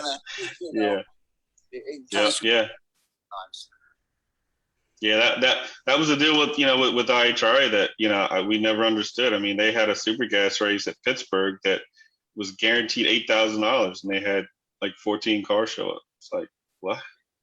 Guaranteed, no matter the car count. Like, they paid $8,000 to the winner. It was 14 cars, and like he said, the Sportsman Spectacular. The first year they had that, it was 10,000 to win in every class, and wasn't a full class nowhere. Yeah, and unfortunately, I couldn't be in there both years they had it. I didn't have, because at the time my job, I was like Jerron. I was traveling everywhere. I was living at airports and rental cars. Going from conferences to conferences. And I remember sitting on the beach in Florida at a conference, and I'm sitting there watching it on my phone. I'm just like, boy, I really wish I was racing right now rather than sitting through these boring meetings. Yeah. But, I think you've got a good combination, a good deal going. You can keep getting the support, and, I don't know if you can, one thing that I know that Britt and Slate have done, or Britt and Galen has done with their races, is they have a unique trophy. And I don't know if that's something that you can think about for the future for your races, to kind of get that draw. Like, the money's one thing, but obviously we know the guys don't care about the money, so to speak. So if you can get something else that becomes prestigious, some sort of specialized trophy, that's something to think about too. Like a WWF belt. It's like when you started doing the pigs, Rob, 4 or 5 years ago now, whatever it was, when those first came out, people lost their minds, and they still do. That, that's like going to that event. You want to not only feed your face at the end of the race, you want to walk out of there Saturday and or Sunday, with a pig trophy. Yeah. And Jerron, being out in Division 7, will actually attest to this, because he's seen the guy's work early. But when the Dave Stein race was announced, or it was, I really thought about it, and I got a hold of Travis Theobald, and he does trophies, and I was just like, he does the spring fling trophies and all that, and he says, I forgot he did your trophy. Okay, yep. And that's the Dave Stein rate, the trophy that you see that Tommy Sava's holding is a one of a kind, only made once. Trophy was done by him. So. Yeah. Okay. Well, I definitely knew that, but I forgot. But yeah, so you're already on the right path. I got two of them. Do you? No, there's only one. You just said it. You weren't listening. No, I got two of his .90 trophies, and they work very well. Looking very well at my on my trophy shelf. Just use that as an example. This right here, the first year of Drag Race for a Cure that was at Orlando Speed World, it was a fundraising race for Drag Race for a Cure down in Orlando, and every competitor got one of these. That's pretty cool. Yeah. Hey Rob, one thing I know. Hey Rob, I know you got enough on your plate, and I probably should just talk to you about this in person, or just between me and you. But you might want to look at doing something with the .90 on the West Coast, because I can tell you it's a whole different breed of competitor out there. Early this year, I was talking to Cody Weber, one of my teammates, and they drove 8 hours for a $1,200 super comp race, because that's just what they're used to, and they don't have strong bracket programs. Oop, muted yourself, Jerron. That's the best he sounded on. Somebody tried to call in. Hey, I'm going to take your emergency break off. But anyway, I gotta go put my kids to bed. Yeah, I was gonna say we got a couple more minutes, then we're gonna wrap it up. All right, yeah, we'll get out of here. But I'm just saying, Rob, that might be something to think about, is doing something with the .90 stuff on the West Coast. Yeah, I know Greg Boutte does a really good job out there. It was with that. The K&N series going out there, that Southern ProGas series that they had, or it was. I mean, and when I went to Arizona in 2007 or 2008, or I was like shocked, because you come to a Division I race and usually Superstock runs right before us, and this kind of goes back to what you talked about at like 7:15, 7:20, is that Superstock's up there, and there's 100 people on the starting line watching Superstock, and a minute the .90 cars come out, you just see everybody leave, and Yep. I think everyone watches us, or it was, but like West Coast, like you go up there to watch Supergas, and like it's like packed. It's different. It's different for sure. Yeah. There's There's definitely more of appreciation for the super clashes on the West Coast. Very cool. All right, guys, we got to start wrapping it up. But Jerron, I said it right, correct? Jerron? Yeah, you said it right. Yeah. All right, I will get it. I'm a little slow. Sorry. Anybody who wants to fight me, go ahead. I kind of miss Pete tonight. Hey, he's busy. What the hell was that? Oh, so thank God. That's the only reason I came on, because Pete wasn't. Because if I had Jerron and Pete on at the same time, they would just be all over me. So Rob, I had to deal with it for an hour and a half from Jerron. That's all I had to deal with. Now Pete was here. I'm willing to guess you had it pretty easy. Yeah, you had it easy. I wouldn't lie on you. I'm trying to make you famous, but I kind of held out on you. I was never depressed ever since I got paralyzed, but today I'm a little depressed already. You know what I mean? I've been picked on. With Jerron and Pete the other day, you got off pretty easy. Yeah, absolutely. Well, next week, if Jerron's on, I'll have them both. Thank you for coming on and hanging out. Thank you again for all the work that you've done for talking with some people, and looking forward to having you be a part of all of that. We're gonna have some fun. Thank you as always. Chris, thanks for coming on. It was fun. Now we just got to get you to come on when the little man is here. Oh, I don't know if my ego could take that between Jerron and Pete. I mean, hey, Chris, you know what? At least they're both never wrong. So I mean, I don't know how that works. That's good. That's a good point. Like, what happens when you have two immovable objects meet each other? Yeah, I mean, who's gonna say? Remember Fonzarelli? I'm wrong. Hey, I admit it when your shitbox Camaro went 750s or whatever. All right, geez, stop. Like, how many more? I'm sorry. Do you want? You know what we can do? Scotty owes me 2 T-shirts. I'm giving him one of them for 6 months. If they make their way to Lebanon Valley this weekend, then he will be redeemed. Well, they're going with Pete because he's got to bring up some Dan Christopher that runs his Cobalt, and I think he runs Top Sportsman. Yeah. I have tires for his small tire car for his X275 car. Pete's got to bring up for me. If you do that, you will have redeemed yourself, and you will make Santo Volpe very happy. I have them both. They're both going with Pete. Well, Scotty, I got something for you though. I need you to like do some research on NHRA classes and bracket racing. And there'll be a test. That's what he's getting. Yeah, there'll be a test. Problem is, like, get into it about 10 minutes and I fall asleep. Sort of like most fans at X275. I got you. No, the fans are packed, but when you guys come out, they all leave and go to the bathroom. I mean, that's the problem. I think they like watching the X guys and the small tire guys almost crash and kill themselves, and then. Well, I mean, what do they say about NASCAR? The most exciting parts when they crash. So, I mean, you said it, not me. Speaking of crash, 500, you'll see. All right, well, look, we got to go. Chris has got, more like GQ commercials to shoot in his bed. Yeah. And Chris has 2 laptops. He has this up. Right. The other one's like 1,900 something. Hold on. Exactly. There's another person now in the bottom with D Pascal there. I knew it. What are those 2 people doing? Jerron, can you guess who? Your favorite? Is that Aaliyah? Yes. Hi, Aaliyah. Hi. I'm Hi, painting her Aaliyah. helmet this year. We look a Or little one of weird. these in years, that. I'm I gotta painting her figure out helmet. a camera. Behave. I'll have to figure out the camera, and then we'll have to get another time. We'll get on with you guys, and we'll figure this out. That'll be awesome. Yeah. All right, guys. Thank you for coming on and hanging out. Rob, Thanks, guys. thanks for being able to apologize to yourself and that really weird throttle stop. No problem. All right, man. Thanks, Rob. See you, Rob. All right, we are out of here, everybody. Guys, thank you so much. Jerron, I'll be in touch. And again, thank you. It was a blast. I hope you guys had fun. I know I did. I hope everybody had fun listening.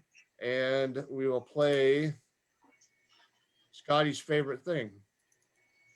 Scotty Wheels Racing is a veteran-owned and operated company that specializes in performance parts, installation, and tuning. They can build and design your chassis right at their shop in Hamden, Connecticut. They offer track and remote tuning for your electronic fuel injection and chassis. They are your one-stop shop, including brakes and suspension, chassis, engine parts, fuel systems, turbos, and accessories. They not only sell it, they race it on their own in-house race car. Be sure to check out their website at www.scottywheels.com or give them a call at 203-500-5995. Where's the straight line performance commercial? Oh, That was at the beginning. yeah, that one's at the beginning. I can Oh, play it again if you want. I missed. No. Once is enough. No, I'm kidding. Good night, guys. See you next week. All right, we'll see y'all next week. Jerron, thank See you guys. Us love you, baby. No problem. Thank you. Thank you for coming on. It was fun. And we will do it again next week. Mikhail Miranda is going to be joining us, talk about New England No Time. Later, everybody. Have a great night. Jerron, good luck See you. this weekend. Fly safe. Thank you very much. All right. Bye-bye.